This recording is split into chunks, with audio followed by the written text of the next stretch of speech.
Saludos, señoras y señores universitarios de UDIMA y a los que siguen Territorio Líder por cualquier artilugio tecnológico que se precie, sean de España o los distintos países iberoamericanos y de África, así como del resto del mundo. Este es el cuarto capítulo de Territorio Líder que trata de acercar a relevantes personalidades de la sociedad civil que habla español. Han pasado por este plató de UDIMA Media hasta el momento el filósofo José Antonio Marina, la exministra Isabel García Tejerina, el director del diario El Mundo Francisco Rosell, que han aportado sus conocimientos, su experiencia en libertad, como no puede ser de otra forma, sus puntos de vista sobre el pasado inmediato, el presente y sobre todo sus recetas y planteamientos de futuro.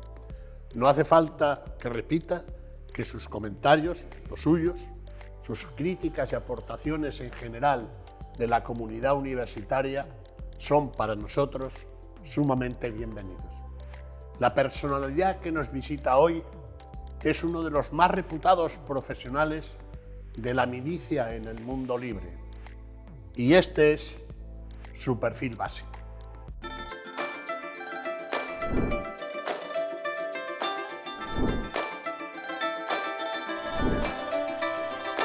Félix Sanz Roldán, nacido en Uclés, en Cuenca, en 1945, es hijo de guardia civil e ingresa en la Academia General Militar en 1962. 4 años después, alcanza el grado de teniente del arma de artillería. Pasa por todos los escalafones de la carrera militar hasta llegar a la cúpula en una de las carreras más brillantes de un oficial español. Como teniente sirve en el Ayun, en el Sáhara Occidental, como jefe de la batería anticohetes. Tras su ascenso a capitán sirve en los tercios de la Legión y tras su diplomatura como oficial de Estado Mayor forma parte del mando combinado hispano-norteamericano. Tras ser agregado militar en la Embajada de España en Washington, Sanz Roldán forma parte de la misión militar de España ante el comandante supremo aliado de la Alianza Atlántica en Bruselas. En 2004 es nombrado teniente general, jefe del Estado Mayor de la Defensa y general del Ejército. En 2009, el general de 4 estrellas es nombrado director del Centro Nacional de Inteligencia, el CNI, cargo decisivo para la defensa y la inteligencia española durante 3 gobiernos distintos. El prestigio de alto oficial español entre sus colegas del mundo alcanza sus máximas cotas, especialmente en aquello referido a la lucha contra el terrorismo. Vinculado desde siempre a la universidad, es doctor honoris causa por varios centros superiores del mundo. Ante ustedes, un soldado de España.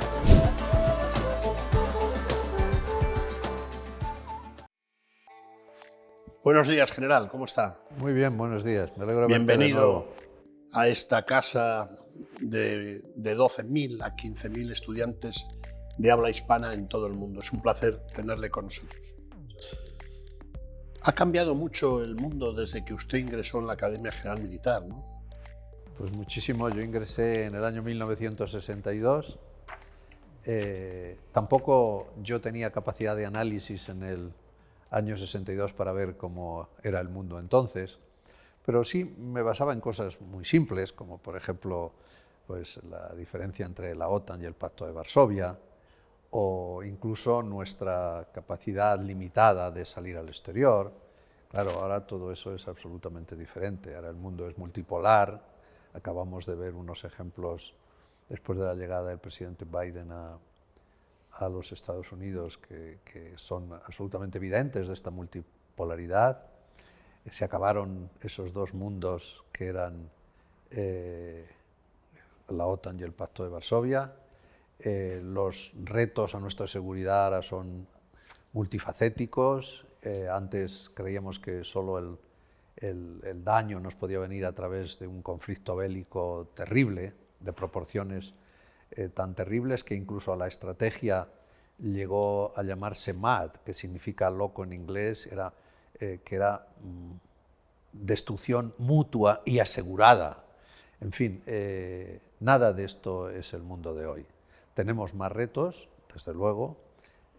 Quizá nuestra seguridad está amenazada desde más lugares, pero también parece que el holocausto que parecía que lo teníamos que esperar todos los días, ahora se ha alejado un poco más de nuestras vidas. Es verdad, todo es diferente. Lo hemos ido, es como tu vida, que cuando te miras en un espejo todos los días no notas cómo te va cambiando el aspecto, pero cuando miras hacia atrás y ves una foto, ves que eras antes muy diferente a como eres hoy. Y esto es lo que ocurre. El mundo de hoy es muy diferente a aquel en el que yo me encontré en el año 1964, cuando salí de la academia. También tenía mucha menos capacidad de evaluar lo que tenía alrededor que hoy. Bueno, todo ha cambiado, menos los liderazgos. El liderazgo, con todo el cambio tecnológico, yo diría que se han acentuado. Es decir, no es lo mismo que esté uno u otro, un coronel o un capitán que otro, un director general de empresa que otro, un científico cualificado o un tuercebotas. No sé, ¿cómo lo ve usted esto? No, eso Los liderazgos. Eso es evidente. Vamos a ver. Nadie en su sano juicio se puede declarar líder. El líder lo declaran los demás. Es decir, cuando una persona, por sus capacidades, por su forma de dirigir una organización, etcétera, reúne unas condiciones, muchas de ellas poco o nada definidas, los demás, los que tiene alrededor, lo declaran líder. Y entonces lo siguen y entonces están dispuestos a, con él o bajo su dirección, correr riesgos o establecer estrategias. Por tanto, hay un elemento fundamental del liderazgo, que es que los demás te vean líder. Aquí no vale que cualquiera, por situarse en el primer puesto de una lista o ser el más alto, el liderazgo hay que ganárselo y todos los demás te tienen que declarar líder. Y ese es el problema que muchos de nosotros tenemos, que nos aparece un líder que se nos impone como líder. Aquí tiene usted al líder. Este es el líder carismático con el que usted va a ser feliz. Va a ser feliz. Sí, feliz en general. O va a tener éxito, cualquiera que sea la definición de éxito. Esto no puede ser. Cuando se te impone una persona como tu líder, su actitud tiene que ser tal que con el paso del tiempo lo reconozcas. De lo contrario, no vale. Y eso es lo que estamos viendo hoy mucho, que los líderes se nos imponen. Y por eso hay ese fracaso entre el líder impuesto y el grupo humano que tiene detrás y al que pretende liderar. Eso es una de las cuestiones que está ocurriendo hoy. Pero también hay una cosa muy interesante, y es que con los nuevos medios, con las nuevas tecnologías, con todo lo que hoy tenemos a nuestra disposición, también hay más facilidad para que el líder se muestre como es, para que una persona que no es líder se muestre como tal en poco tiempo. Por tanto, tenemos dos cuestiones que juegan en sentido contrario. Una, no podemos admitir que cualquiera sea líder porque él lo dice o porque alguien lo dice de él, pero por otra parte, podemos encontrar en la multitud enseguida a alguien que sí es capaz de merecer nuestro aprecio y merecer correr con él algún riesgo. Y eso es básicamente el mundo en el que estamos. Tenemos que ser capaces de distinguir a los líderes. Y una vez que los hayamos distinguido, tenemos que ser capaces de correr con ellos riesgos y de hacer con ellos una vida más acorde con los ideales de vida que nosotros tenemos, que es lo que tú dices. Perdona que te tutee, pero nos conocemos hace tanto tiempo. Esto es lo que yo interpreto cuando tú me dices que una vida feliz, que es esa, ser capaz de... Bueno, como ustedes habrán visto en la entradilla, uno de los valores que nosotros perseguimos aquí, políticamente incorrecto, yo creo, en los tiempos que nos envuelven en nuestro país, España, es el esfuerzo. Y también habrá visto en el vídeo que nuestro invitado de hoy, un soldado de España, ha hecho una carrera siendo hijo de un guardia civil de segunda en un pueblecito de Cuenca. toda la cadena de mando y la gran carrera en los ejércitos de España. Incluso no solamente llegar a Gemate, sino después 10 años, ni más ni menos, al frente de los servicios secretos españoles. Por eso le quería preguntar, general, ¿qué le hizo ingresar en la academia y vestir toda su vida de uniforme? ¿Cuál fue la razón? El momento, estoy hablando del año 60, 1960, en aquel momento el ser oficial del ejército suponía el subir un alto peldaño en la apreciación social. Un toque de distinción también. Es decir, por tanto, había una cuestión que cualquier chico de mi edad, no se admitía entonces que las mujeres fueran a los ejércitos, cualquier chico de mi edad ya le atraía, era decir, hombre, voy a ser alguien. Pero esa sensación la cambié 15 días después de ser cadete en la Academia General Militar.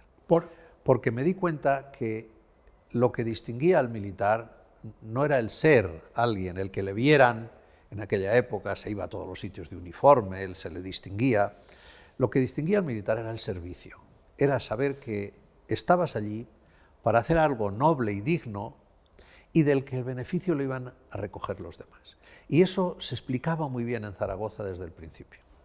Por tanto, a mí la idea de que yo quería ser oficial del ejército para el progreso social mío, que como muy bien has dicho, era un chico de un pueblo muy pequeño, eso se acabó muy pronto, cuando me dijeron, no, aquí a lo que has venido no es a buscar el aprecio social, aquí a lo que has venido es a servir. Y eso enseguida caló en nosotros, y yo estoy prácticamente seguro que sigue el espíritu de la general, que se llama así, sigue en ese tono. Es decir, hoy lo conversábamos hace un rato diciendo la altísima nota de corte de selectividad que hace falta para que una persona sea cadete o guardia marina. Es verdad, pero a continuación estoy seguro que cuando llevan un rato allí se dan cuenta de que lo que verdaderamente distingue al cadete, al que inicia sus pasos por una academia militar, es el servicio. Yo, sí, si me permite, solo en una ocasión, o en más de una ocasión, cuando era jefe de Estado Mayor de la Defensa, me gustaba ir a las academias militares muy al principio del curso, cuando algunos aún ni sabían ponerse el uniforme, los cadetes que habían llegado. Y siempre les decía lo mismo, si habéis venido a pilotar un avión de última generación, si habéis venido a montaros en la torre de un magnífico carro de combate, o un submarino, o lo que sea, o estar sirviendo en la fragata de más alta tecnología, estáis en un lugar equivocado. Si habéis venido a servir, algunas veces desde esos instrumentos tan sofisticados, pero otras veces desde otro sitio, entonces estáis en el lugar adecuado. Y ese es un poco el mensaje que yo creo que hoy se sigue dando a los cadetes y que desde luego a mí me dieron. Bueno, en este sentido encajaría aquella famosa definición de Calderón de la Barca, ¿no? Que la milicia no deja de ser sino una religión de hombres honrados. ¿Esto está en vigor con los tiempos que corren o eso ya ha pasado al baúl de los recuerdos? Pues no, gracias a Dios, yo creo que está más en vigor que nunca. Yo, siendo ya gemaz, de una provecta edad, 40 años de carrera, también me encontraba a los jóvenes tenientes en Afganistán o en misiones muy complejas y en sitios muy raros, y yo veía que en cierto modo eran como era yo cuando era teniente.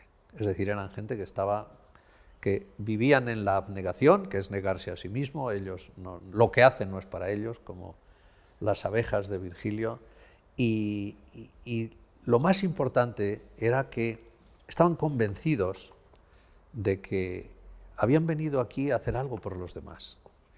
Y sigue siendo así. Es decir, yo no conozco, en los últimos tiempos siempre tienes alguna relación con los oficiales jóvenes, ya sea directamente o porque son ya nietos de mis compañeros de promoción, son gente con la misma ilusión, que se va transmitiendo, como decía, de generación en generación, por algo que no está escrito en los libros.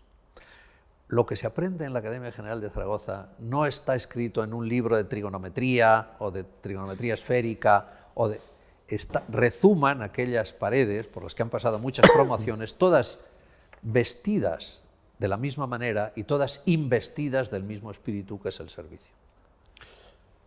¿La guerra ya no es la política por otros medios o sí? Bueno, podemos entrar en un sistema filosófico, pero no, como la pregunta tiene que ser, la respuesta tiene que ser breve, yo todavía sigo pensando que sí, que es la política. Lo que se puede arreglar con política, debería arreglarse con política. Lo que podía arreglarse por las relaciones humanas, que deben arreglarse así. Y si dos líderes políticos, dos jefes de Estado que tienen un contencioso, o dos equipos de usted elija que se pueden sentar y resolverlo, no cabe duda que es lo ideal.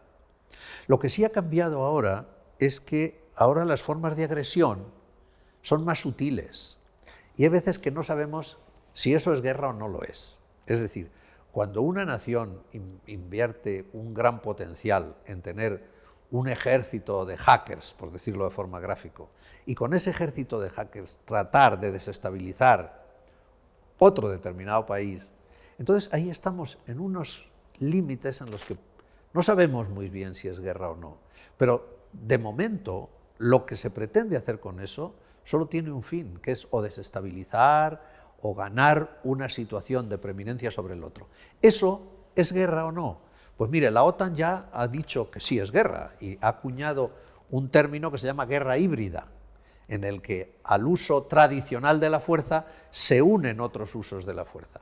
Pero, de verdad, si todo eso se hablara, a lo mejor no teníamos que llegar a la utilización de esos medios de una forma que es, si no es una guerra en el sentido tradicional del término, sí lo es en los nuevos sentidos del término, que es, como siempre, el obtener a través del uso de medios o de determinados medios una posibilidad, una posición de preeminencia en un orden estratégico que también es más complejo ahora. Bueno, en este mismo tema que es tan interesante, una vez leí un artículo de Francis Fukuyama, el famoso profesor de Stanford, que aparte de escribir cuando cayó el muro de Berlín, que era el fin de la historia, es evidente que no, sí. Pero dijo otra cosa que me llamó mucho la atención y subrayé, y lo he querido recuperar en esta conversación con uno de los generales, uno de los oficiales de los soldados de España de los últimos tiempos, digamos, más relevante. Sostiene Fukuyama que hoy día la guerra no se gana con 20 divisiones acorazadas, Panzer o Abrahams, sino que se gana en un sitio dominando la tecnología, las comunicaciones y tal. ¿Qué le parece a usted esto? Porque al final podrás dominar, pero si decían que al final, mientras la infantería no toma posesión, no has ganado, ¿no? ¿O cómo es eso? Bueno, yo parto de la base de que yo ya no veo una situación en la que haya unos contendientes con 20 divisiones acorazadas a cada lado. No la veo. Sí. Es decir, yo veo ahora otras situaciones que pueden incluso ser tan peligrosas, pero yo esa situación ya no la veo. Ahora, los medios que se ponen a jugar, los procedimientos que se ponen a jugar en el caso de un conflicto son otros. Por tanto, por ahí podíamos darle la razón a Fukuyama. Pero también le digo es que lo que sí hay es un conflicto, que siempre el que lo inicia o el que lo recibe quiere ganar. Y es verdad que ahora se utilizan otros medios. Por ejemplo, hemos tenido durante mucho tiempo la sensación de que el Daesh iba a poder con nosotros. No nos íbamos a sentir nosotros absolutamente dañados de forma directa por la acción del Daesh, pero sí pensábamos que iba a ser tan importante como para que colapsara nuestra civilización, y en ese colapso vaya usted a saber dónde nos pone, ¿no? No veo el caso, puedo estar con Francis Fukuyama en el caso de las 20 divisiones acorazadas, no estaría nunca con él si no dijera que los medios que se ponen para dominar la voluntad del contrario son cada vez más sofisticados. Y le añado una cosa, la gracia del militar ha sido siempre aprovechar de la mejor manera posible los adelantos de la técnica. El gran capitán fue el gran capitán porque utilizó el fusil de chispa, bueno, no se llamaba fusil, pero en vez del fusil de mecha. Y como utilizaba el de chispa, podía hacer 3 disparos mientras el adversario hacía 1, y por tanto causaba una letalidad mayor, y por tanto se pudieron dar batallas como la famosa batalla de Bicocca, en la que murieron 25 soldados españoles y 3.000 franceses. Por eso esto es una bicoca. Por eso esta es una bicoca. Y por eso ponía este ejemplo que es verdaderamente muy llamativo. Lo que sí es cierto es que tanto hoy, como en el siglo XVI, como en el siglo XXII, el genio militar se manifestará por saber manejar mejor lo que le da el progreso. Y lo que nos está dando el progreso, además de armas, son ahora muchos otros elementos que se pueden utilizar para vencer la voluntad del oponente. Bueno, yo creo que analizando su trayectoria profesional, usted llega a la cúpula profesional militar, que es el GEMAT, y luego sí observo en la última década, antes de su retiro, no sé si los generales se retiran o no, que es un rara avis como alto funcionario del Estado. ¿Por qué? Porque sirve a 3 gobiernos diferentes, nada menos que al frente de los servicios secretos españoles que conocemos como Centro Nacional de Inteligencia. ¿Usted recuerda cómo fue cuando el ministro, la ministra de turno, creo recordar, le dice: oye, Félix, ahora deja el uniforme caqui en el armario y vístete de paisano y vente a la Cuesta de las Perdices? ¿Usted recuerda cómo fue eso? Perfectamente. Pues cuéntanos. Era un miércoles por la tarde, me llamó el jefe del gabinete del presidente del gobierno, que entonces era el señor Rodríguez Zapatero, y me dijo: mañana te quiere ver el presidente. A mí no me extrañaba mucho porque yo entonces tenía un destino en Moncloa, estaba tratando de arreglar la presidencia española de la Unión Europea, que estaba próxima, en cuestiones de defensa. Pensé que me iba a decir una... Pero por si acaso, y siempre lo he hecho en mi vida, le dije a quien me pedía ir al despacho del presidente: y tengo que llevar algo. Cuando digo tengo que llevar algo, tengo que ir preparado en un sentido u otro, tengo que llevar un documento que le pueda mostrar. Y me dijo: no, trae buena voluntad. No me quiso decir más. Al día siguiente llegué al despacho del presidente a las 11, como me habían dicho. El presidente no estaba. Llegaron las 12, el presidente no estaba, y a las 12 recibo una llamada y me dicen: el presidente te citó a las 11 y no estás. Dije: pero ¿cómo no voy a estar si estoy enfrente de su despacho? Lo que yo no sabía es que el presidente tenía 2 despachos. Tenía un despacho de trabajo, Palacio, y otro en Semillas. Y entonces yo estaba en el que no era. Por tanto, ya cuando llegué a ver al presidente llegué un poco descolocado. Un presidente te llama a una cosa y llegas una hora tarde y dices: pero bueno, ¿esto qué es?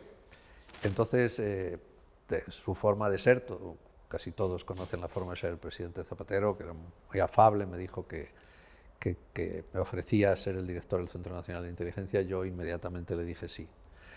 Había un atractivo por el cargo. Sí, bueno, pero... Obvio, ¿no? Qué barbaridad. O sea, que además no te era desconocido. Sí, pero por otra parte, también, en mis años ya, cuando había terminado mi carrera como jefe de Estado Mayor de Defensa, tener una responsabilidad como esa también me resultaba atractiva. Pero también per se, es decir, hombre, ser el jefe del servicio secreto parece que va a ser... El mito, casi mito. Claro, y efectivamente me dijo: bueno, pues de momento ya veremos cuándo lo decimos, no digas a nadie, pero ya el mediodía, por alguna razón, viendo el telediario, lo anunció. Es Félix Sanz Roldán, el que fuera jefe del Estado Mayor de la Defensa entre 2004 y 2008 y hasta hoy alto representante para la presidencia española de la Unión Europea. A partir de ahora estará al frente del Centro Nacional de Inteligencia después de la dimisión de Alberto Saiz. Saiz ha dimitido como director del CNI 2 meses después de haber sido renovado en el cargo para no perjudicar la imagen de este organismo y del Gobierno. Así lo ha manifestado en un comunicado tras la polémica por el uso de los fondos públicos para fines privados.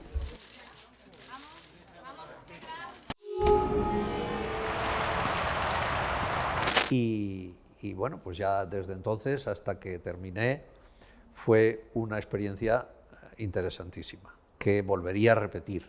O sea y que además, si no me ponen en la tesitura, que algunos me ponen, ¿y qué prefirió usted, ser GEMAZ o ser jefe del CNI? Nunca diré si quiero más a mi padre o a mi madre, pero sí les diré que las dos experiencias fueron únicas y magníficas y que en esos momentos en los que me hice militar, como hemos citado al principio de esta entrevista, ni en el mejor de los sueños yo podía pensar que iba a tener esos dos. ¿Su padre conoció su éxito profesional? Sí, sí. ¿Y qué le decía? Bueno, mi padre... O sea, vivía sí, cuando sí, usted ya es... Sí, mi padre murió cuando yo ya llevaba más de 2 años de GEMAZ.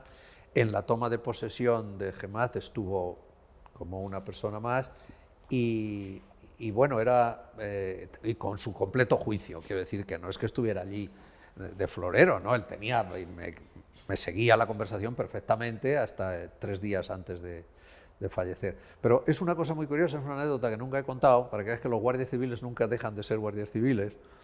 A él le dijeron, ¿qué es eso?, le preguntó un antiguo guardia civil, un oficial antiguo, le dijo, oye, ¿qué es eso que han hecho a tu hijo? Ahora, lo había visto por la televisión. ¿Geme o GEMAZ? Y entonces mi padre dice, no sé lo que le han hecho, pero debe ser muy importante, porque le ha dado la novedad el director general de la Guardia Civil. Bueno, claro. O sea, para él su referencia, Claro, el director claro, general, dijo, joder, lo que debe ser mi hijo si el director general nuestro le da la novedad. Quiero decir que sí, tuvo mucho... Qué bien, ¿no? Y lo que sí es muy de reconocer como interesante y de que había oportunidades, porque era que mi padre no podía ser menos en el escalafón militar y yo no podía ser más, y vivíamos los dos. Y conversábamos y teníamos conversaciones pues de padre a hijo, pero también de algún calado, alguna. Yo supongo que él estaría muy orgulloso, pero yo también lo estaba.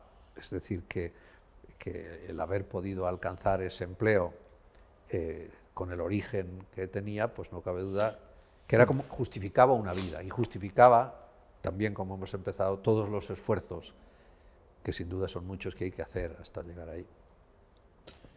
No, yo a los queridos alumnos, tanto españoles como iberoamericanos o otros de habla hispana, vuelvo a insistirles, el éxito, las medallas, por entendernos, en términos generales, no te caen por la chimenea. Ahora y siempre. Pero en realidad, general Sanz Roldán, el tema de los servicios secretos tampoco le era ajeno a usted, o a ti, porque sí. Estuviste en la embajada como militar en Washington y tal. Pero la información que yo tengo, y es lo que me gustaría, es cómo el jefe de los servicios secretos de una potencia occidental enmarcada, pero de tipo medio, una potencia tal enmarcada dentro de lo que es Occidente, por entendernos, llega a ser relevante en esa comunidad de inteligencia, que es lo que usted hizo, ¿no? Porque por la información y los datos que tenemos. ¿Cómo se hace eso? Porque lo lógico es que lideraran los Estados Unidos, Francia, Alemania, el Reino Unido, que no sé si está en esa comunidad de inteligencia después de la salida de la NATO o no. ¿Cómo se hace eso? Que eso es un recuerdo, sí. Aquí lo que hablamos antes de liderazgo, yo creo que una de las condiciones que tiene que tener el líder es ser humilde. Yo, sin que yo me quiera poner de ejemplo de nada, pero si les cuento a usted y a las personas que nos están viendo mi experiencia personal. Cuando a mí me nombran jefe del CNI, director del CNI, yo hago un análisis de mi vida anterior y digo, vamos a ver, yo he tenido un cierto éxito en la vida militar, puesto que he llegado a GEMAZ. Posiblemente las causas de este éxito es que desde muy joven teniente tuve relación con el ejército de los Estados Unidos y me fueron mostrando técnicas, capacidades, métodos de gestión que yo aquí no sabía y que quizá por aprender allí cosas que aquí aún no se sabían, pues tuve cierto éxito y desarrollé esa carrera tan gratificante. Y cuando me nombran director del Centro Nacional de Inteligencia, digo, pues voy a hacer lo mismo. Y lo primero que hice fue establecer contacto con el director de la CIA, se llamaba León Panetta, al que no conocía ni él a mí, pero dije, mira, quiero ir a verte, me acaban de nombrar y quiero ir. Y fui a ver al director de la CIA y me dio muy buenos consejos, y que he mantenido y mantuve durante todo el tiempo. Después se va aprendiendo también en el oficio, el on-the-job training, y finalmente también porque me di cuenta que tenía un instrumento detrás de mí que lo que yo decía iba a misa. Quiero decir que si yo hubiera lanzado un horda o a otros servicios secretos y a continuación me hubiera quedado por ahí como... El CNI español era muy bueno, es decir, el instrumento que yo tenía me permitía también ponerme en un sitio... Y después lo vi, hace poco 2 periodistas españoles, permítame que no diga el nombre, me recordaban un viaje que hicieron conmigo a París a crear la Academia de Inteligencia Europea. Y decían, es que hablaban mucho en la Academia de Inteligencia Europea de usted. Bueno, pues eso es, primero la edad, pero luego también es el estudio y el trabajo de tantos años. Y tener un buen instrumento, porque detrás, como era el Centro Nacional de Inteligencia, porque desde luego, si yo hubiera tenido un servicio, como se dice en lenguaje de medio pelo, no me hubieran hecho tanto caso. Sí, en esa época todavía, cuando usted llega al puesto de mando en la Cuesta de las Perdices, la casa conocida entre ellos, la ETA todavía existe. Sí, sí. ¿Y qué papel jugó históricamente el Centro Nacional de Inteligencia, antes CSIC, en la lucha contra el terrorismo? Pues yo creo que muy importante. Aquí no se trata de ponerse más medallas, condecoraciones o más flores a alguien que no, pero la verdad es que la lucha contra ETA, quizá no se llegue a saber nunca del todo el papel del Centro Nacional de Inteligencia, pero hizo lo que tenía que hacer, que era dar elementos de juicio a los gobiernos para que tomaran sus decisiones en ese sentido, y también los propios gobiernos, al ver su capacidad para obrar, le encargaron cosas que bajaban del nivel estratégico al nivel táctico. Y el Centro Nacional de Inteligencia tiene pues, elementos muy interesantes en la lucha contra ETA. Algunos se han publicado, como es el caso de Lobo, por ejemplo, ¿no? Euskal Herriaren izango da. Aberria borrokan dugu. Bietan jarrai. Gora Euskal Herria eskatuta. Gora Euskal Herria sozialista. Jotake independentzia eta sozialismoa lortu arte. Una de las técnicas de lucha contra el terrorismo fundamentales y más exitosas que hubo, sobre todo a lo largo de los años 80, fue la de los infiltrados en la propia banda terrorista. Policías jóvenes eran destinados al País Vasco para llevar una vida como si no fueran policías. Es decir, se introducían en los círculos abertzales, en las herricotabernas, en las universidades, en los centros de diversión y demás, y lentamente, poco a poco, iban creando una red de contactos del mundo más cercano a ETA hasta que entraban en contacto con la propia banda. La verdad es que es una experiencia inimaginable lo que debía suponer el formar parte de la banda terrorista 24 horas al día, es decir, convivías con ellos, eras uno de ellos, o fingías ser uno de ellos, pero lo fingías todas las horas del día. Una forma habitual de recopilar información, evidentemente, es el de los confidentes, que es lo que los policías llamaban los confites. Es decir, personas que tenían ciertos contactos con la banda terrorista. Generalmente no eran personas de una enorme importancia, por lo mejor eran camareros de tricotabernas, personas que se movían en torno a Berchale y que establecían un contacto con la policía, a veces porque a cambio de ello no se les perseguía por determinados delitos que hubieran podido cometer, o se llegaba a un acuerdo para que colaborasen haciendo de confidentes, o simplemente porque deciden colaborar por otros intereses. Para un policía era muy importante tener esta fuente de información, de alguna manera un elemento incluso de prestigio, es decir, se demostraba que eras un buen investigador porque tenías una buena relación con determinadas personas que te pasaban información. Y evidentemente esa información era fundamental para establecer hilos de investigación que te llevaran a su vez a personajes de relevancia dentro de la banda. Hubo casos muy interesantes. Bueno, y el CNI tiene víctimas. Claro. Pero luego lo que verdaderamente celebré es la mañana en la que está próximo al mediodía, en la que ya sabemos que sin ninguna remisión van a decir que dejan de matar,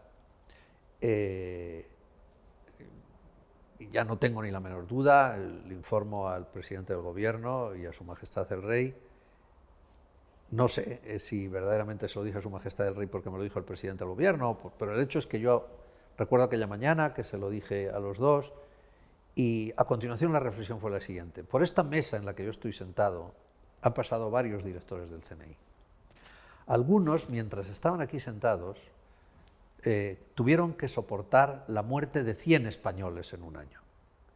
Y tuvieron que ver que su esfuerzo continuo de todos los días para acabar con ETA no daba frutos. A pesar de todo, no interpretaron, no tuvieron ningún momento de desánimo y siguieron, a pesar de lo dura que debió ser la lucha, para que yo ahora que acabo de llegar tenga el beneficio de que durante el tiempo que yo estoy aquí sentado, ETA acaba.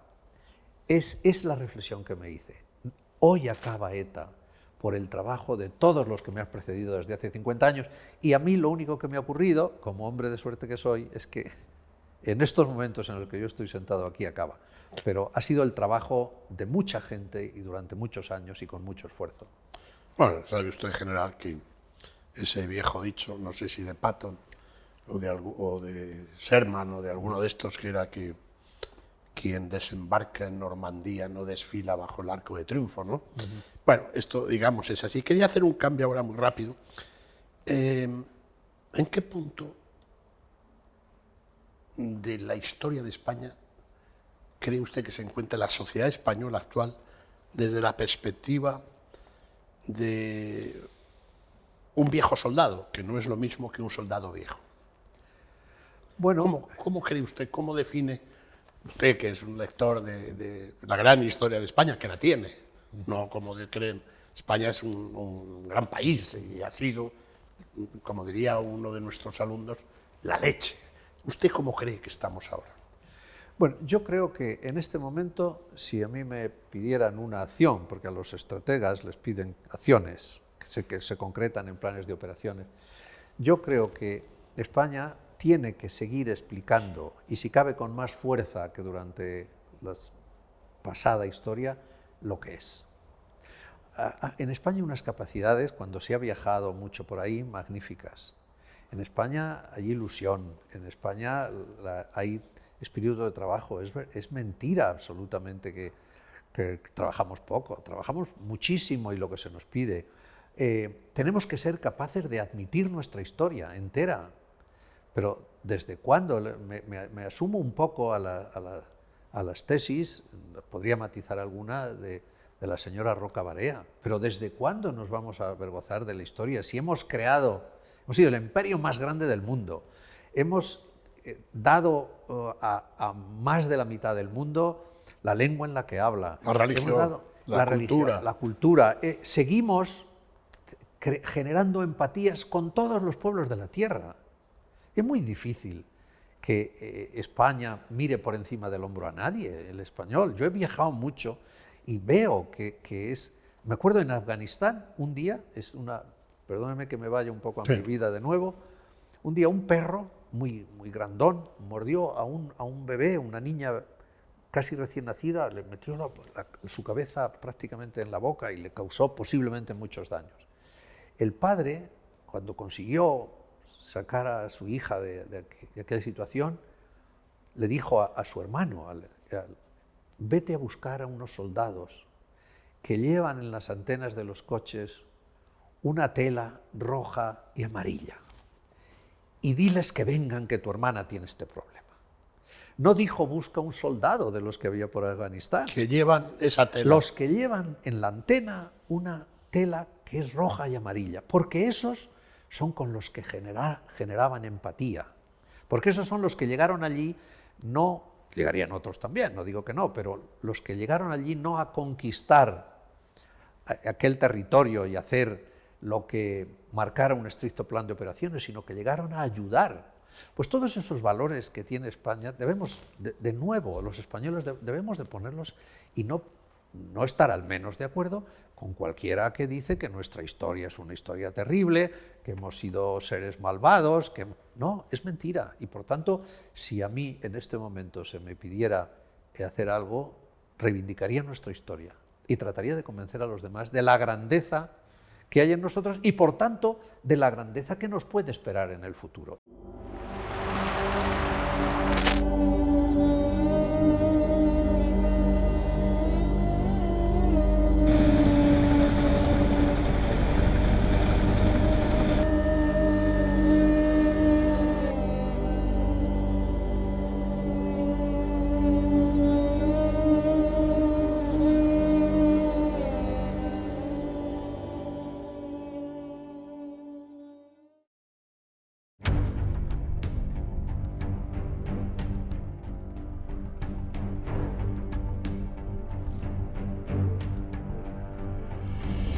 Pues lo primero decir que la contribución de las Fuerzas Armadas Españolas en misiones internacionales es una clara muestra de la solidaridad que tiene España para garantizar la paz, la seguridad y la legalidad internacional.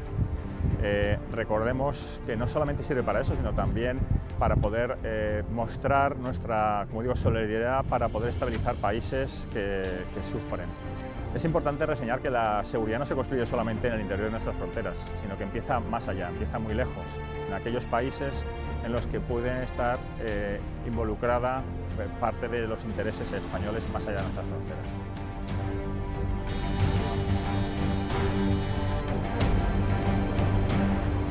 Bueno, pues aparte de la experiencia profesional, después de 160 días destacado en la misión de Afganistán, se trae una familia, más que compañeros de trabajo, se trae una familia después de lo vivido en esa zona, debido pues muchas veces a los condicionantes de estar fuera de casa durante tanto tiempo.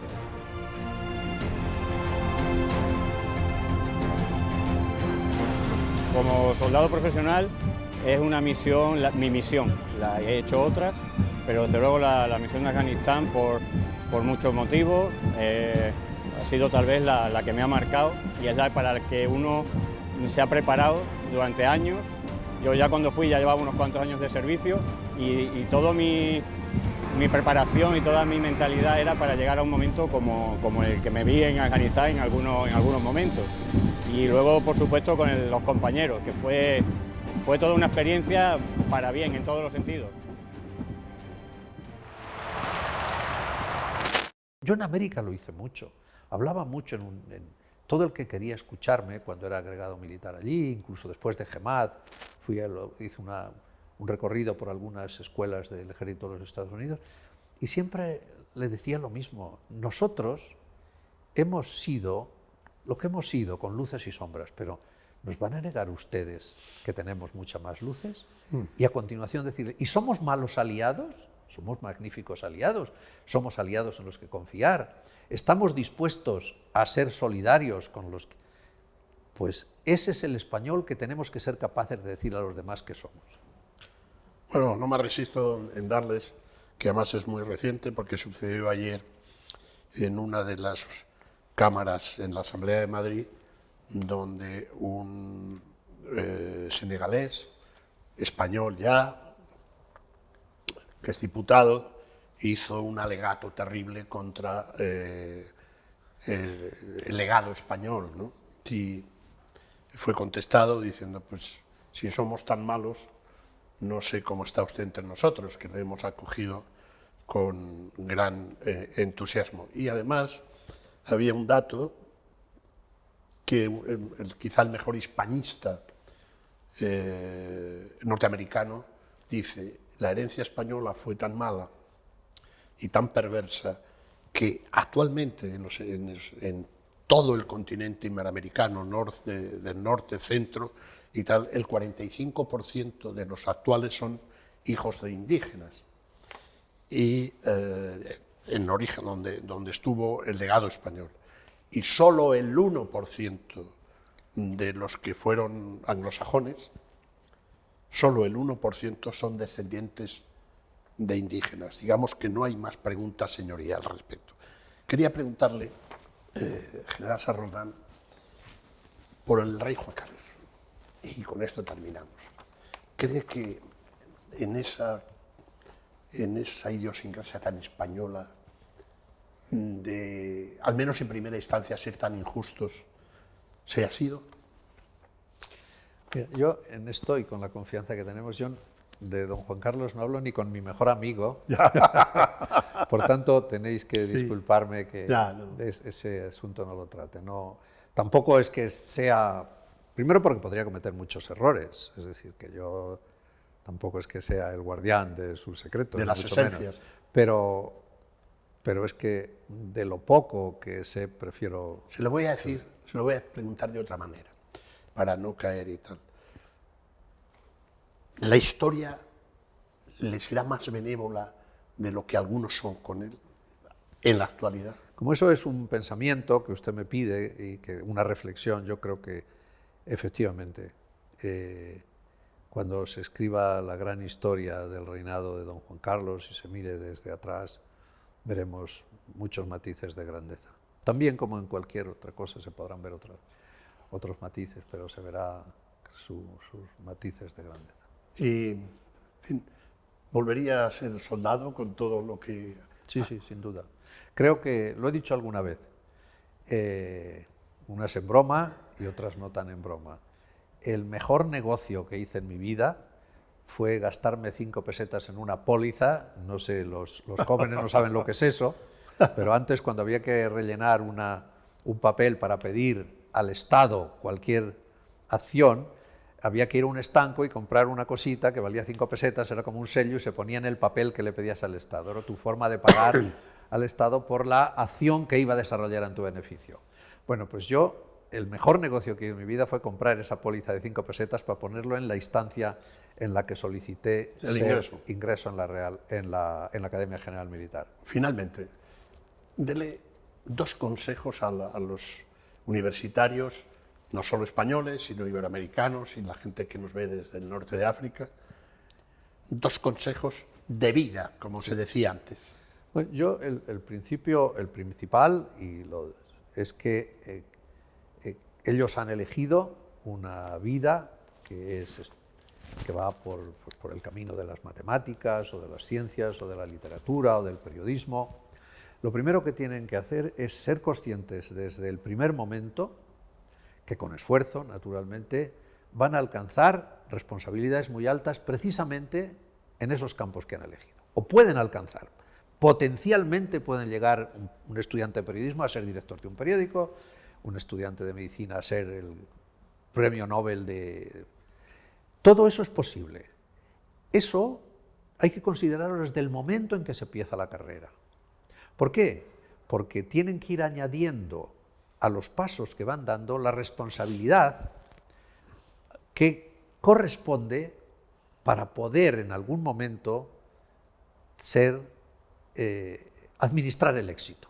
Por tanto, desde hoy yo les digo a los estudiantes, podéis tener éxito en lo que habéis elegido, tenéis que ir haciendo todas las cosas desde el primer día, de tal manera que si ese éxito os alcanza, podréis ejercerlo con absoluta responsabilidad. No es algo que se espera y si se espera ya veremos, sino es ese camino. Y lo segundo, que en el fondo es la misma cosa, pero es casi una derivada de la anterior, es que crean en lo que hacen. Tienen que creer en lo que hacen. No puedes ser un buen periodista si no crees en tu profesión, o un buen médico o un buen arquitecto. Cree en lo que haces e interpreta lo que haces como un servicio al resto. El ser un buen arquitecto tiene como principal virtud el que vas a servir a la sociedad en la que vives con magníficas obras de arquitectura de las que se van a beneficiar los demás. Y lo mismo en cualquier otra función. Por tanto, ir preparándoos para el éxito, que si queréis lo podréis tener. El éxito es responsabilidad, iros preparando para esa responsabilidad. Y en tercer lugar, creed en lo que hacéis. Y si no creéis en lo que hacéis, hacer otra cosa en la que creáis. Haceros un repaso de vuestras actitudes y si no creéis en lo que estáis haciendo, en algo creeréis, pues haced eso. Este ha sido el consejo 4 estrellas, como las que tiene el general Sar Roldán, al que agradecemos muchísimo su testimonio de largo alcance y de largo recorrido también, y le deseamos, querido general Félix, que cuando volvamos a encontrarnos, Dios te lleve en la palma de su mano. Muchas gracias. Muchas gracias. Gracias. Bueno.